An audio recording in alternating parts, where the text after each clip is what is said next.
Friday, right? It's happy Thursday. It's Thursday here every week. Welcome. My name is Karen Ceesay. I am your moderator this evening for tonight's live stream. We will get into our wonderful live stream guests in a minute, but just a couple of things. First up, you know, it is almost September, and we know what happens in September. Our official virtual and drive-in Atlanta Film Festival starts on September. Wait a minute. Hold on, I'm hearing myself. Okay, so I was having a little technical difficulty on my side. But once again, everything is on our website, atlantafilmfestival.com, starting September the 17th. We've got so many things planned for you, a wonderful virtual lineup and a drive-in lineup. So there may be a lot of virtual festivals that have been going on, but we've got a drive-in aspect, and that's really, really cool and awesome and different. So please make sure that you go to the website and find out all the details about when things are showing. What is really, really awesome right now is not only can you go to the website, but we also have an app now. So make sure you download that app so you can stay current on everything that has been announced, when things come up, when things become available, the scheduling, panels. We've got a creative conference. Last week we talked to Linda Burns, and she told you about what was coming up with the creative conference.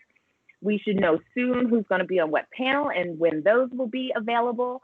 And just a great way to still showcase local talent, showcase talent from around the world right here in Atlanta. Also for the film festival, you can get some really cool merch, right? We've got enamel pins, face masks. You get Atlanta Film Festival face masks, you know, bumper stickers, t-shirts, the whole nine. Everything is available.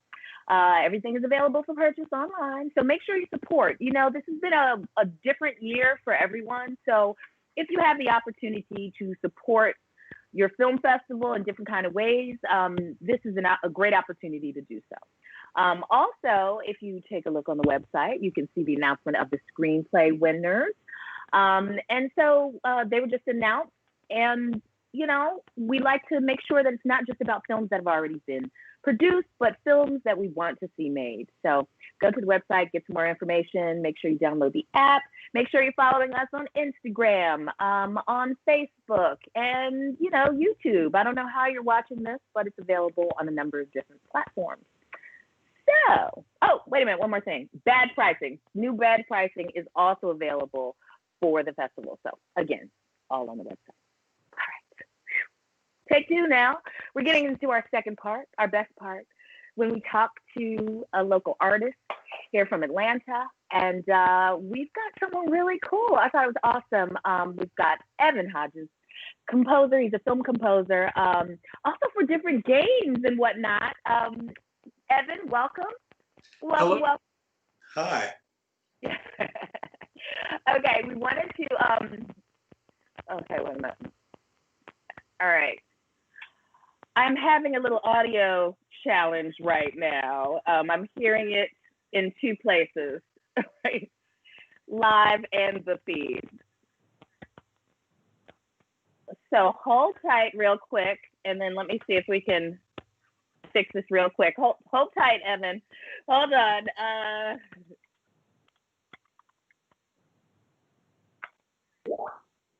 Okay. Un momento. So I think it's because we have the feed playing. There we go. Let's see. All right. Are we back to normal? All right. I got to wait for a delay and make sure I'm not hearing anything anymore. I think we are good now. Hold on. Look. Okay. See, it's a delay, so I don't know if I'm hearing myself from before or now. No, I'm still hearing myself, and I don't know where it's coming from. Okay. Oh. Okay. You know, we've been doing great the whole time, and now this is what I'm going to do. I'm going to switch my audio feed. Sorry, guys. Okay, this is what we'll do.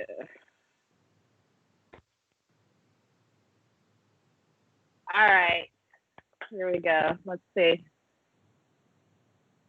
Evan, let's see if we can hear you normal now. So, hold on. It's on both. It's on my. We did a test run earlier. Can you?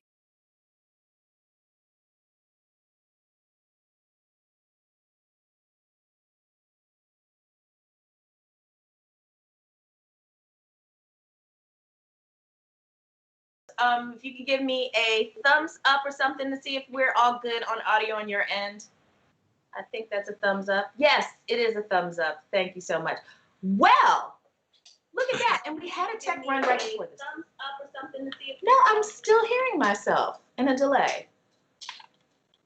It is a thumbs up. I don't know what's going on. Well, Evan, are you hearing a delay? I am on your end, yes. No, I'm still hearing. I have no idea how to fix that at this point. And we're in the middle of the live feed. So you know what I'm doing? I'm just.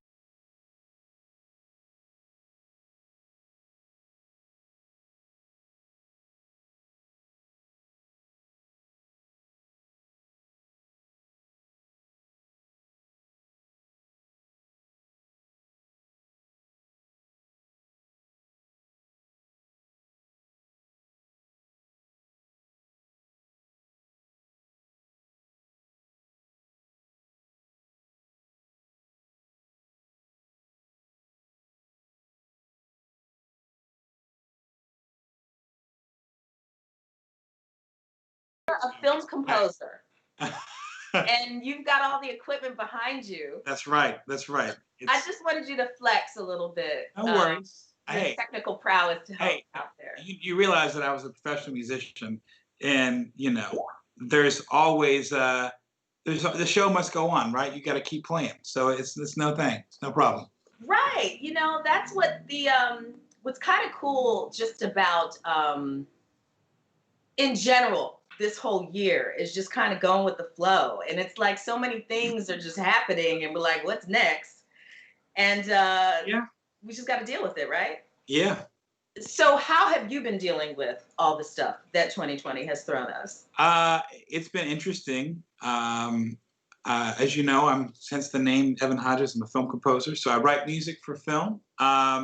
So film has obviously stopped production. So that's really fun. But surprisingly enough, when COVID first hit Atlanta and they shut it down back in March, was that right? Was it March? Yeah. Man, that seems like. Right, like 3 years ago, right? Yeah, anyway, back then, in the old days, I was still working because I had projects in post that I actually hadn't even started working on yet. So honestly, I was working on previous projects up until about a couple weeks ago. Mm-hmm. My dog wants to be in the shot now. No, don't go that way. I'm sorry, she's walking off through the lights now.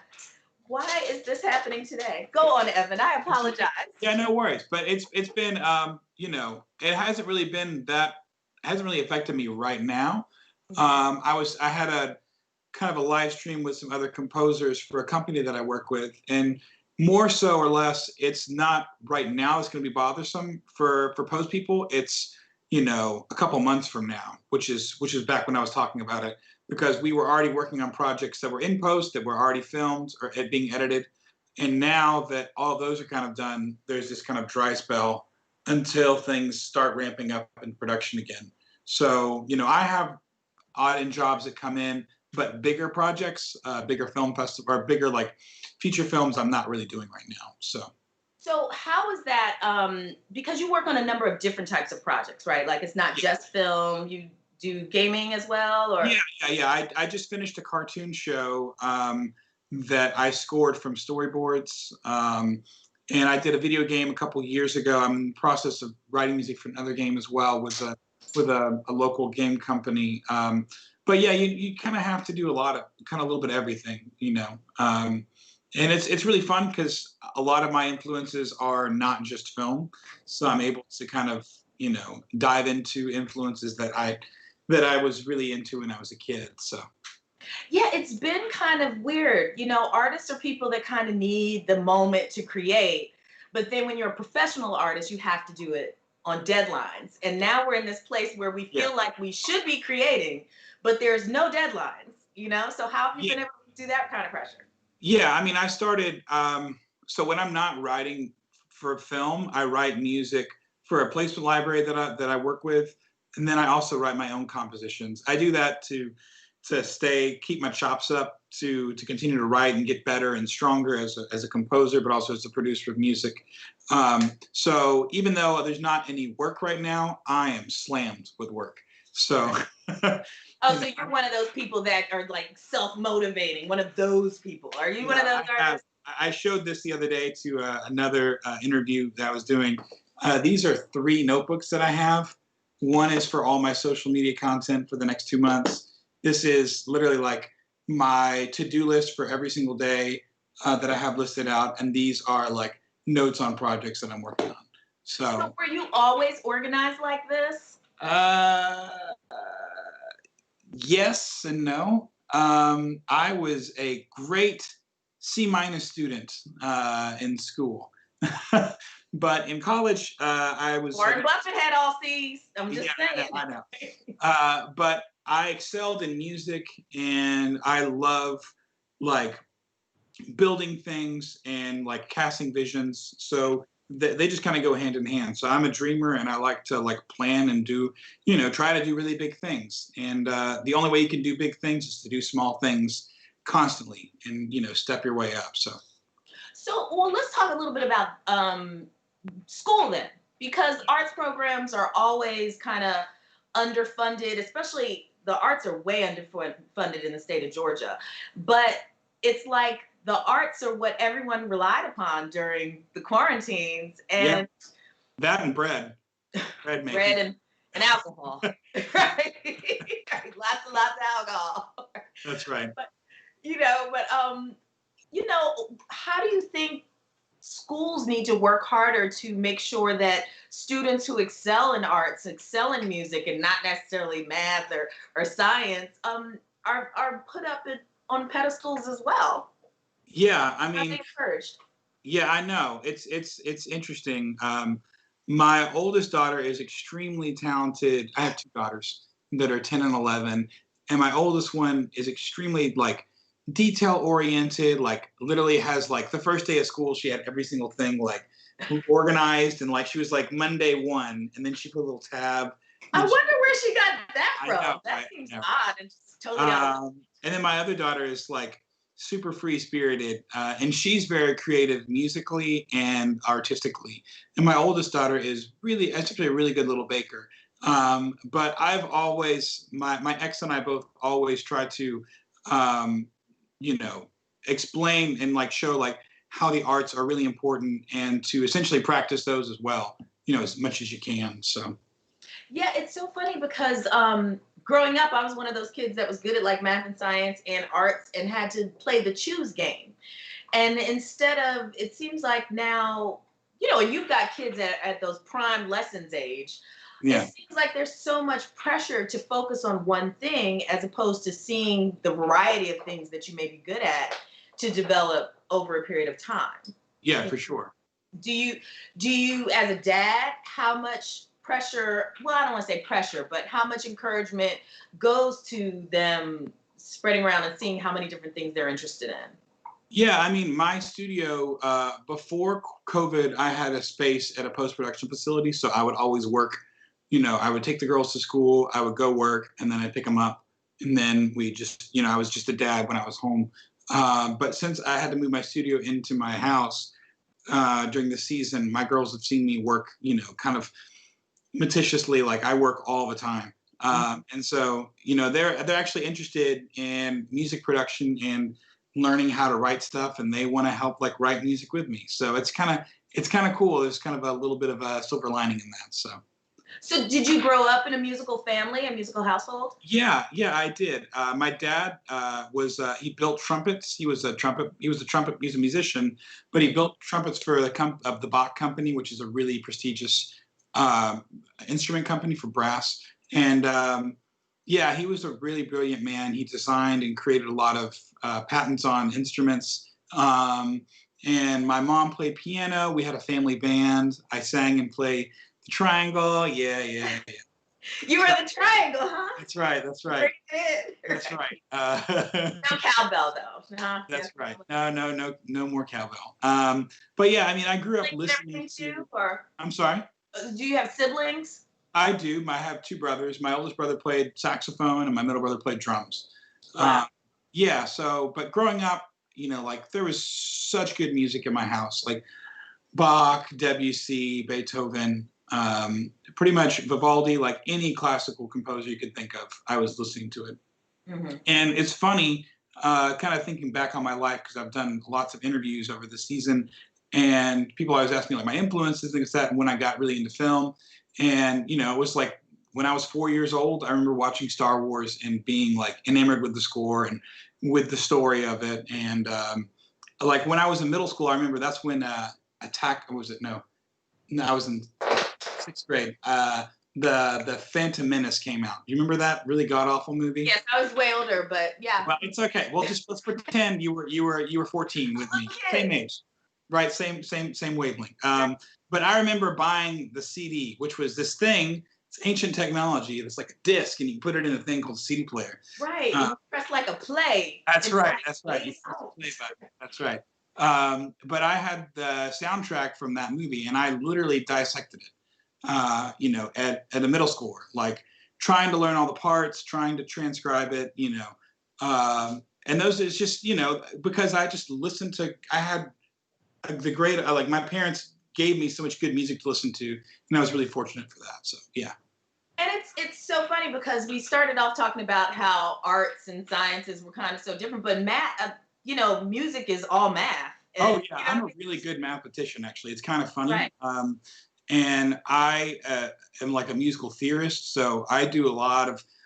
When I was in school, I've studied jazz music, so I'm a jazz musician by trade. But as I was telling somebody the other day, jazz and classical music, it's all actually really the same. Right.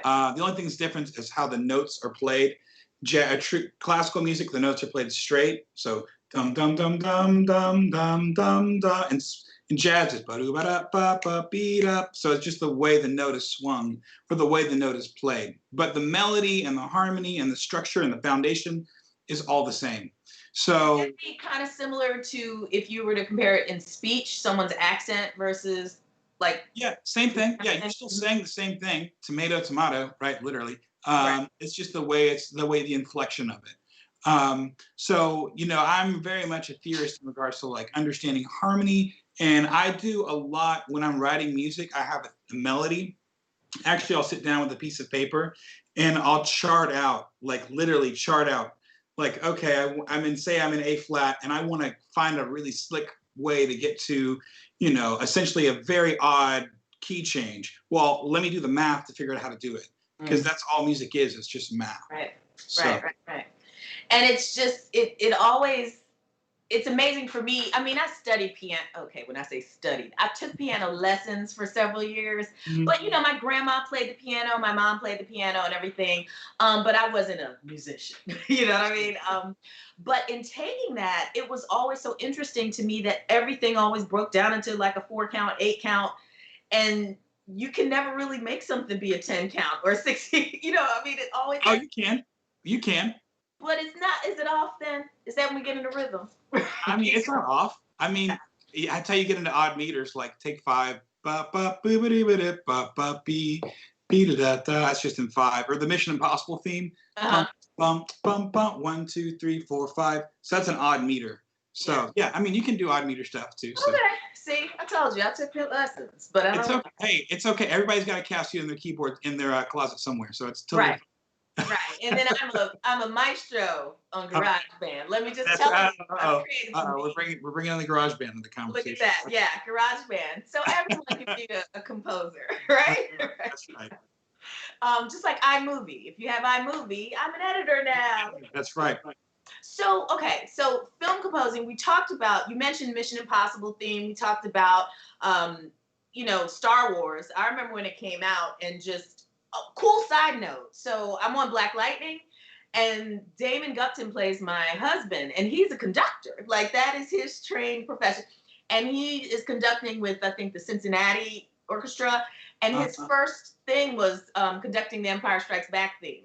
And I was just like, how many kids like were like, you know, to the song, not knowing what we're doing, right? Yeah, that's but music is so essential to films, and there's so many themes. I think of the Superman theme song too, the Superman movie, also. Yeah. You know, and they're so iconic. So, you know, we heard a little bit about when you first heard Star Wars music, but how did that develop as you aged? How you listened to music in film?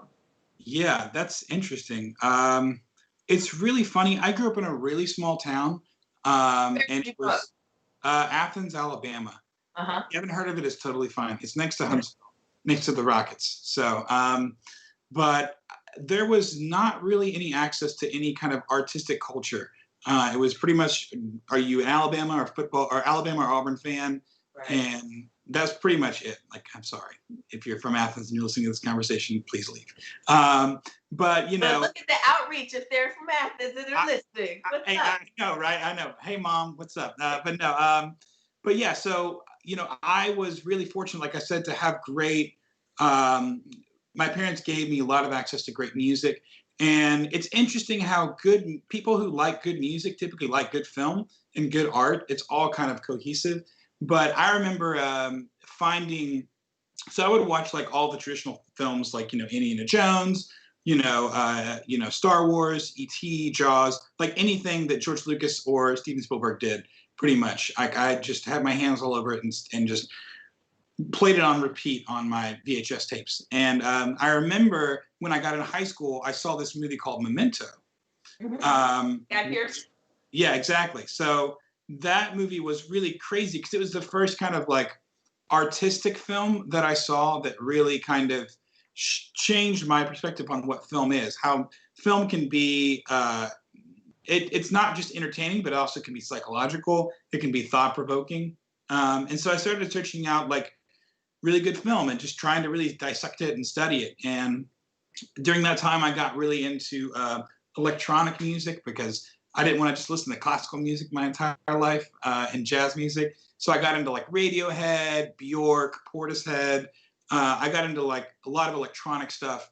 And that's where my fascination with electronics kind of came in, was kind of studying those things and developing, like making sounds that no one else can make is super exciting to me because I want to be unique and I want to be special. And I don't want anyone else to sound just like me. So that's kind of where the marriage of my musical tastes kind of lifted up, was from the blend of my traditional orchestral background and the electronic music that I kind of started getting into in high school and college. So okay, you know, I'm a kid of the you know, I remember when rap music became when it hit more of the urban communities, when it moved out of New York. I'm from Philadelphia, so, you know, I was pretty much into it early. But when it came down south and bass music kind of changed it, but the whole concept of how hip hop music came along with changing the beats, taking music that has already been created and kind of redoing it. And then you got the electronic age of the 80s and when synthesizers became mass produced and everything. What do you see happening now that is changing how music is being produced? That's tough. Yeah. I mean, so music is much easier now to create than it was 10 years ago. And obviously the further back you go, the more difficult it was. You know, people can write hit songs from their home studio.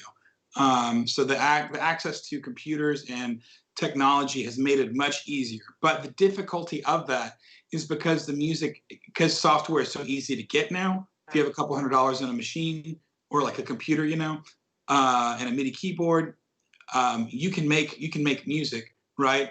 But is it good music? And I find that the difficulty is kind of the same thing with an actor, right? There are so many people that say they want to be an actor.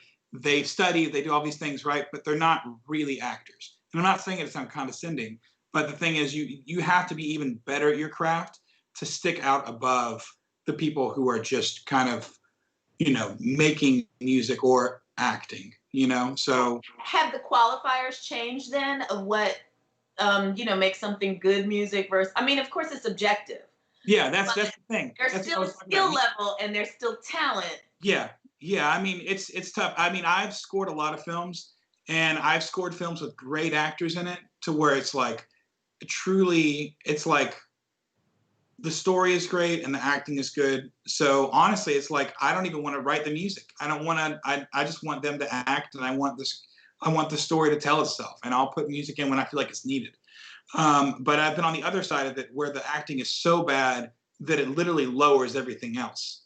You know, so it's tough. You know, with both of all sides of the spectrum, I guess you could say.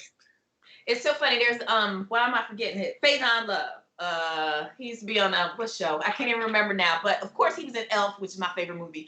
6 inches. Anyway, but he was talking. John Favreau had a show on years ago called Dinner for Five, and four people, he had 4 guests on. They talk. And that's the comment that Faison Love made. He was just like, there's so many movies where people spend so much time, they spend so little time writing the script, and then they just only focus on the soundtrack. Like the soundtrack would be amazing, Yeah. but the movie sucks itself. Yeah. Yeah. What are some? Do you have any soundtracks that you love, but the movie is terrible? Oh. Man, that's tough. Soundtracks are great, but the movie is terrible. See, I have one, but it was an ATL film, so I can't say it. But okay. I played that soundtrack. What was it? Oh, it was a remake, Superfly. Anyway, that soundtrack is fire. It was fire. Okay, I didn't see the movie. Man, I can't. Or repeat, whole summer. Anyway. Yeah, typically, it's funny. I'll see if the movie is bad. Typically, the soundtrack just doesn't. Like, I don't think about it much. You know what I mean? Because if the movie's bad, the music is not going to save it, in my opinion. You know, because the music is secondary, the story is first. I know that sounds super cliche to say, but typically, if I watch a bad film, the whole thing's bad. Like, you're one of those kind of souls. I told you, I'm sorry. I like my coffee a certain way, and I like my music a certain way. So I want my beans freshly ground. I want no instant. That's right. That's right. So what takes a small young boy from Athens, Alabama, who just hears a soundtrack and is mesmerized, to actually working on films? What's the process from that? Oh, that's a long one. Keep it short. I don't know what time it is. Let me see. Okay, you're halfway through. You still got time. No worries. Like I said, I was a jazz musician. I still consider myself one, but I don't practice the art anymore. I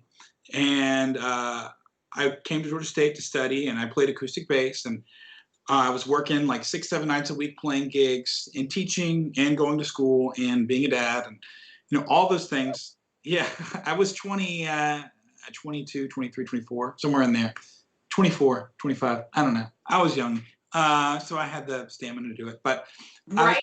So much that I remember I played a gig one night, and I felt a snap in my left arm. And I thought nothing of it, played through it. And the next morning I woke up and I couldn't turn a doorknob. I couldn't do anything. And I developed what's called tendinosis, which is severe tendonitis in my left arm and tennis elbow in my left arm. And I literally couldn't play for, over a year. I couldn't play acoustic bass. I couldn't play electric bass. That I was the provider for my family at the time. So it was really stressful. Instead of, like I said, remember I told you I was a planner and a dreamer. Instead of using that to say, okay, well, I guess I'm going to hang up the towel, I thought of it as a sign that I really need to focus on what I really want to do, which is to be a film composer. I always wanted to be a musician. I wanted to be a musician to travel the world, to experience other cultures, to taste great food, to meet people. Like, that's the reason I want to be a musician. But I realized that film composers can do the same thing. Obviously. So I realized that all the training that I had at that point, the theory, the harmony, the study of music, I could use to write music for film. The only problem was I didn't know how to write music for film. I just knew I wanted to. So I just honestly went to a just a film screening at the Plaza Theater in Atlanta. And there was a director there that I met because I saw something on a Facebook thing. And I met the director, and we ended up going out and having drinks and talked for like 4 hours. And we talked about film and the study of film. And from there, I just met with as many directors and producers and editors as I could. I studied the craft constantly watching films, dissecting the scores, and started writing music for it.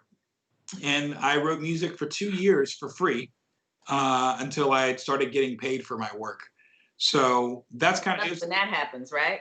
Yeah, We start maybe. I don't know, but yeah, no. Honestly, it was a slow process, and people think that it's something overnight. And I've had musicians that are really great musicians reach out to me, say they want to get into film scoring, and then I kind of lay it out for them, and they're like, "Oh, okay, well, never mind." And it's honestly, it's a full-time job. Well, and that's the thing about being an artist, where so many people like to do things, but liking to do something and putting the work in and getting the training and dealing with all the rejection that comes with doing this as a career is a lost concept on most. Yeah, it's definitely difficult. I'm a very tender-hearted person, so I'm very emotional. I mean, I have 2 girls that kind of made me that way. Oh, it hasn't even gotten emotional yet. Well, but to have someone say that's not good, or to even watch a film. I remember one time I wrote music for this film. It was my first like decent gig, and I wrote all this music for it, and the director didn't like the music, but the executive producer liked the music. And so we were having this back and forth. And so I rewrote the music because they were out of the budget. So I just rewrote it because I wanted to be kind. And I wanted this film to be made and to everyone to be happy.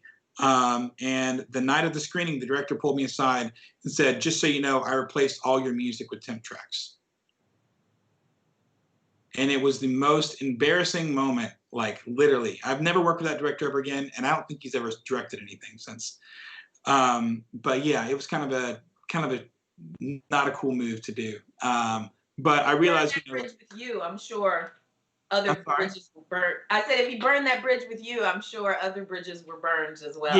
Yeah. I mean, I don't typically talk about that, but it's important to talk about your defeats, because I think they can empower you in a way that you can learn from your mistakes. And do you see that as a defeat or a defeat on him? Like, do you carry that as a defeat, or just as this is what happens in this business? It's my job to tell the story with music, and it's my job to facilitate with the director what they want. Sometimes they don't know what they want, and that's tricky. It's actually more tricky than when they know what they want and then you can't give it to them, because at least they know what they want. This director didn't know what he wanted, so that's why it was tricky. But honestly, I mean, I see it as a failure because I didn't serve the story. I was in it I wanted what I thought was the best score, and I didn't listen to him, but he also did not listen to me. So I think it's failure on both, if that makes any sense. Or let's chalk it up to a learning process. I got paid, so it's all good, right? Well, in the long run, bills got paid, the power stayed on. But okay, so let's talk about your approach to going through this. What is it? Do you have the same process for every film, or does different films require different processes of design? I mean, honestly, it's like no, I go in having an idea of what I want, and then it changes drastically. So I've done super electronic scores where it's just all synthesizers and cool created sounds that I've made, and then I've done extremely traditional ones where it's just orchestral. And then I've done hybrids of both. And then I've done folk ones. And then I did one that was Southern orchestral. So it was a blend of orchestral and mandolin and lap steel and acoustic guitar. And then I did one that was a period piece that was viola and cello and piano. So it honestly just depends on the story and is it warranted or not for the film. So I study the script first, and then I typically kind of like how a director and a DP, or DP gets together with the director, and they do like a lighting, like they plot out where they want the lights, something like that. They do those kind of things. I do the same thing with score. So like when I have the script, I'll jot down, like, I think there needs to be music in this scene. Maybe this orchestration here, I'll make notes in the score. And from there, I kind of go, that's kind of where I start and go from. So yeah, I typically let the story and the characters and the tone kind of dictate where my score is going to go. What's the largest scale production that you've worked on with regards to a lot of different, like maybe a larger cast or, you know, lots of different things going on? You know, what's the largest scale? Yeah, I mean, I've done some feature films that had pretty bigger casts. In regards, that's typically not the biggest one. I think the biggest, like, so the hardest project I did a documentary that was for PBS, and it had 100 and no, sorry, it was like 98 minutes long, the full length version, and the theatrical version, have you? And then they had a smaller, like 48-minute run for PBS. But for the 98 minutes of music of film, I wrote 94, 95 minutes of music for it. So that's literal continual music for the entire documentary. And I'm a very minimalistic composer. I don't, like I told you, like the story is king. So I only write music when it's warranted. And I typically the beefs that I get in with directors is they want me to write music when there doesn't need to be music. So that's kind of, you know, I'm very much of the mindset of less is more. And because when it's not there and when it's there, it just has so much more lift and volume. But that one was difficult because it stretched me to write that much music and have it be thematic, you know, it was orchestral analog synthesizers. So it had like over 200 tracks of music in it. So like 200 different instruments. So it was a lot. It was a big undertaking. What has been maybe one of your most favorite projects, or if it's like a favorite collaboration, what has been something that you like? Yeah, this is really got me. Yeah, there's a director that I work with in town.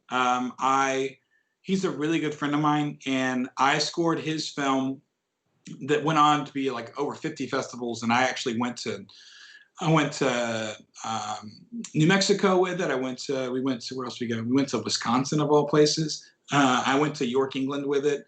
It was just a really great film. But the cool thing about that film was that he'd already shot the film, and he had edited about half of it, and he wanted me to write the music for it from the script.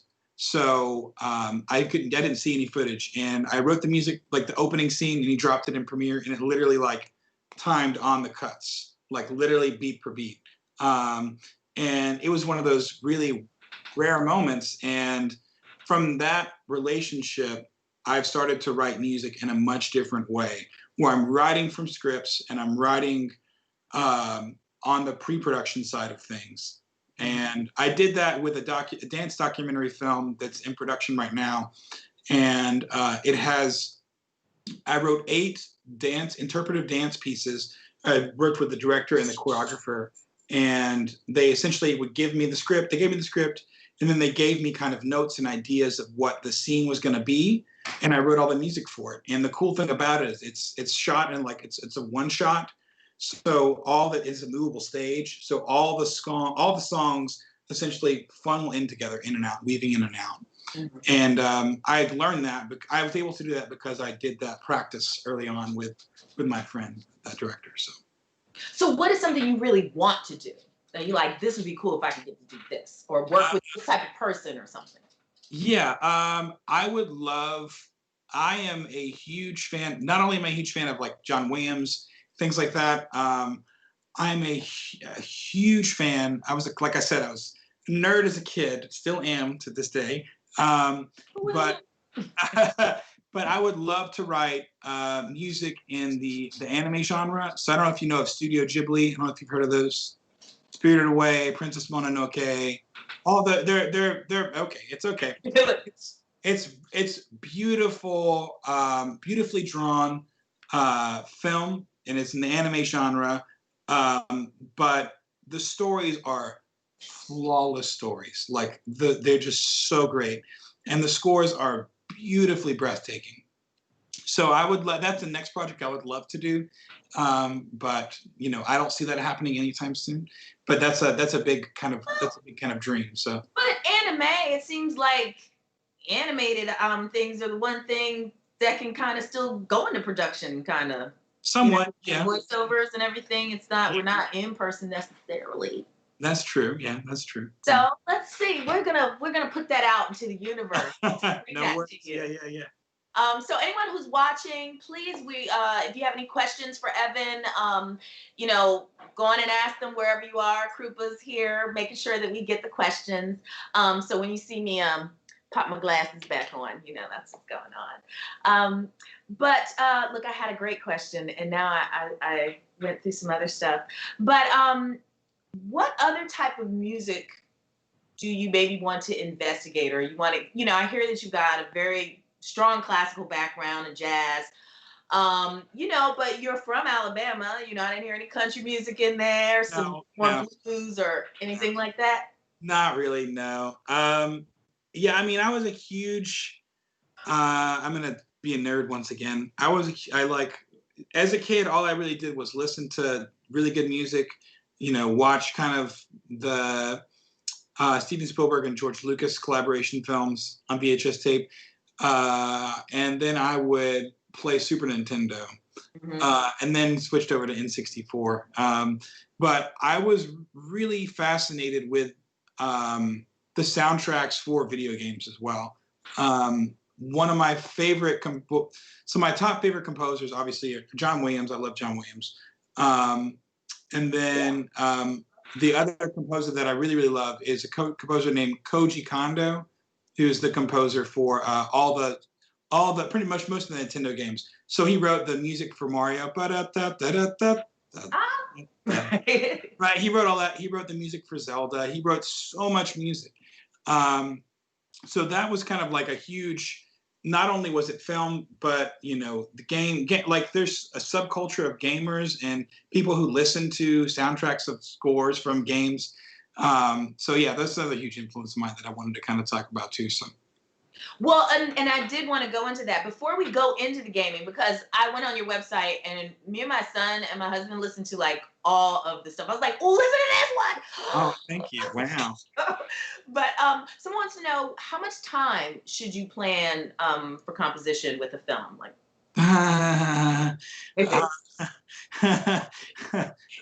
we have enough time for that response? Yeah. It just depends on the amount of time the project has. The dance documentary film, I was involved in pre-production, so I had a year to write all the music.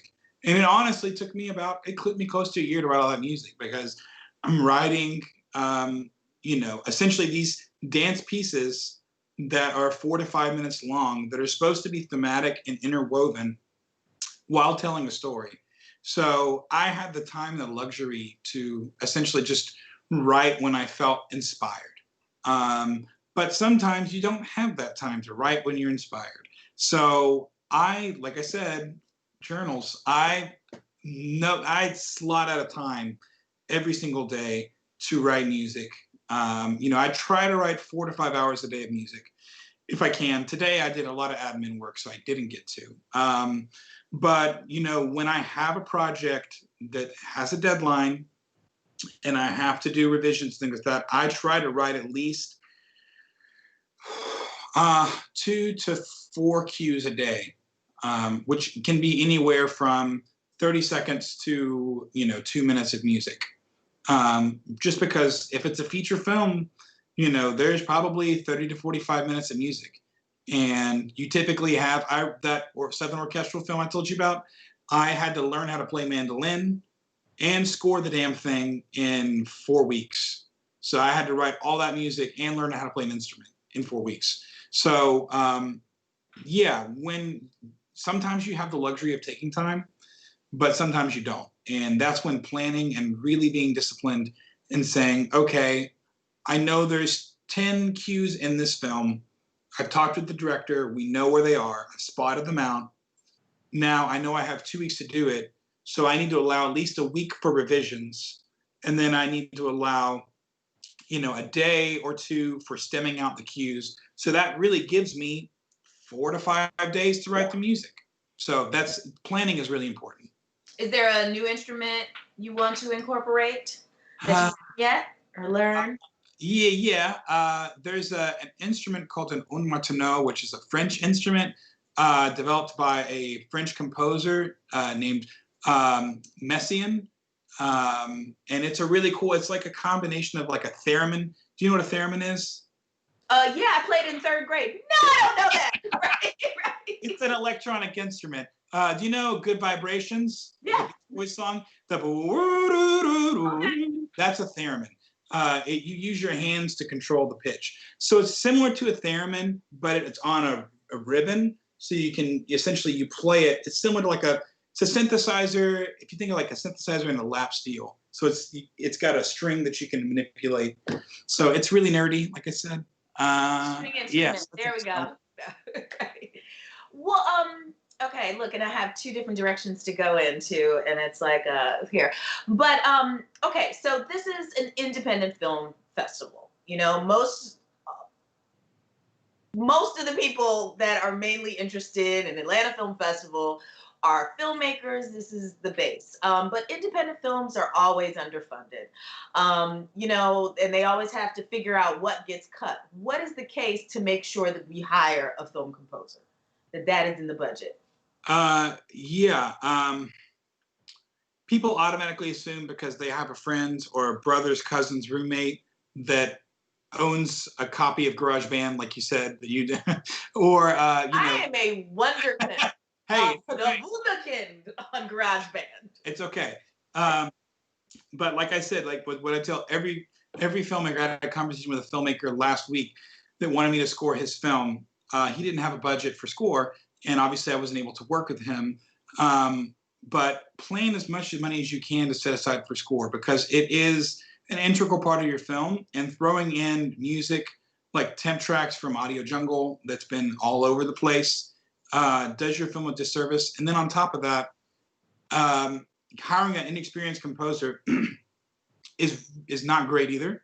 I mean, obviously, if you're a smaller film, everybody's learning, so it's okay, right? But if you're trying to make a professional film, you need to, you have a professional lighting team, you have professional sound, you have professional actors, you need a professional score. Like, pay for. You get what you pay for, exactly. So okay, so let's go, and we've just got a little bit of time. I told you it was gonna go. Bye-bye. But the gaming side, that is just, it's such a big market now. It's really growing in Georgia, in Atlanta and Georgia. How did you get into that? Of course, that's another thing that you brought through childhood. But how did that go down, and how does that differentiate from doing film composition? Yeah, it's kind of funny. They're really similar. Games nowadays are even more immersive.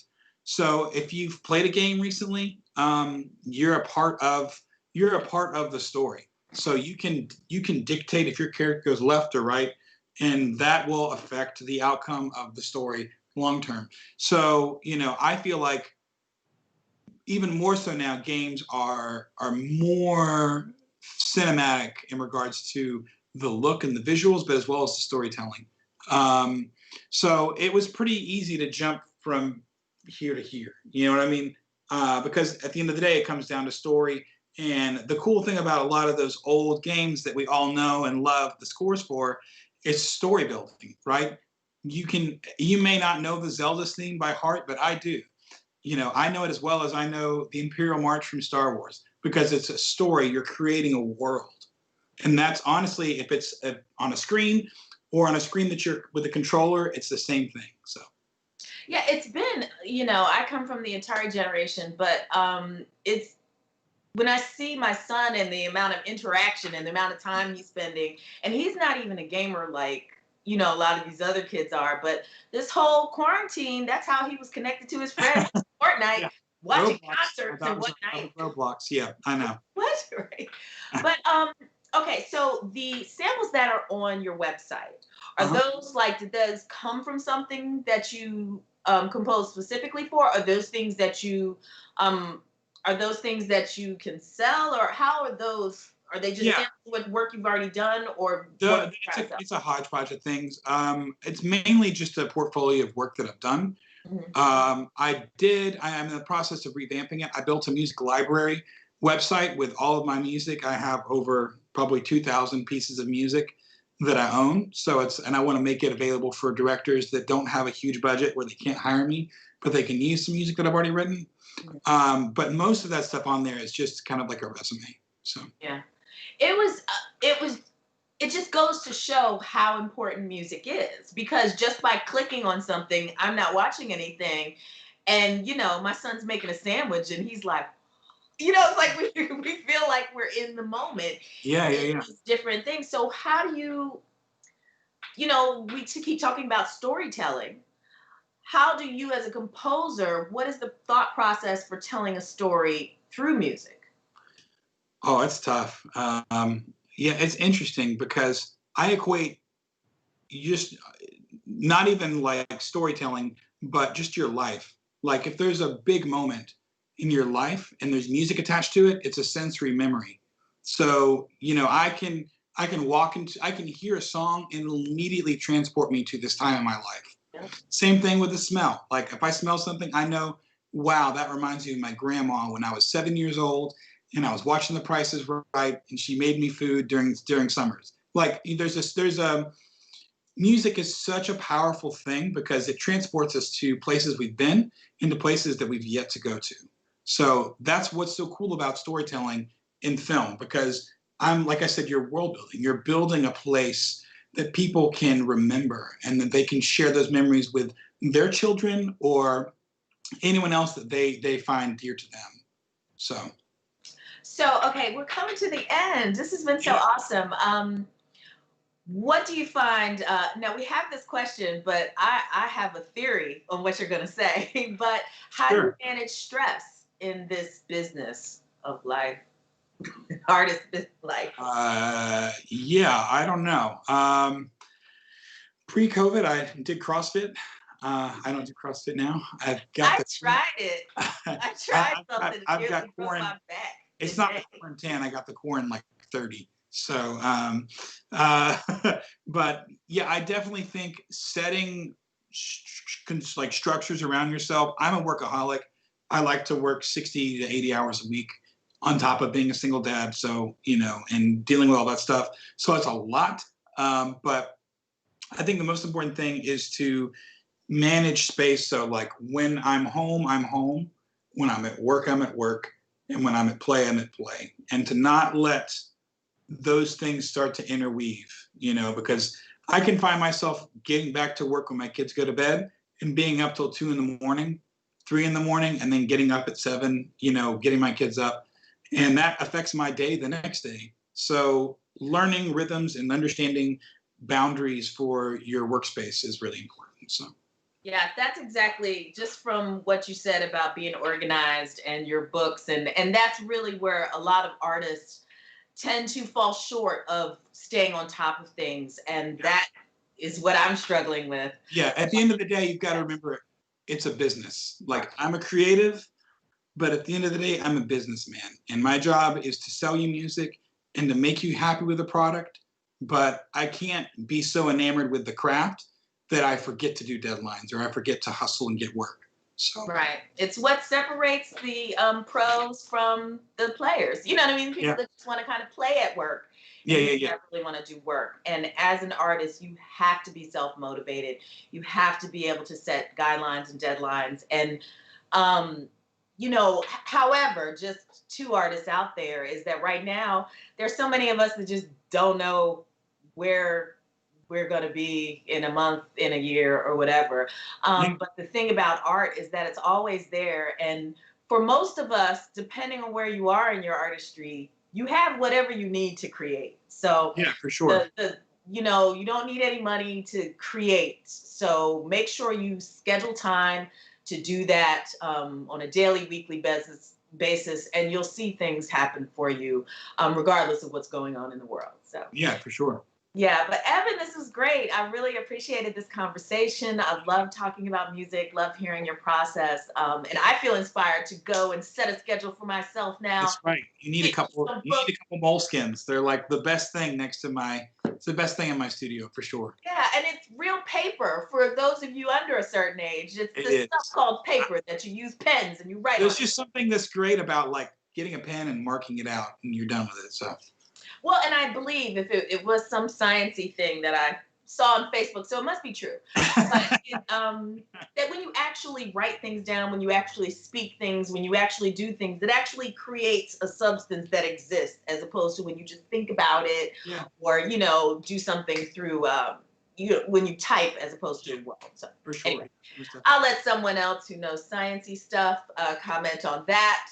But again, go to the website for Atlanta Film Festival, download the app, buy some merchandise, get your badges. It's coming September the 17th. We'll be here. Make sure you buy some tickets for some drive-in movies too, because that is super awesome. I think that's so cool. Thank you, everybody. Thank you to Justice, Kevon, and Krupa in the background, handling everything, holding it down. Thank you to the Atlanta Film Festival, and thank you so much, Evan, for being with us this evening. Next week, I believe we're talking to Jan Mullins next week. She's a director. She's teaching. She has classes coming up, and just look for more information. So thank you so much. Follow us. Good night. Signing off. Take care. Thank you.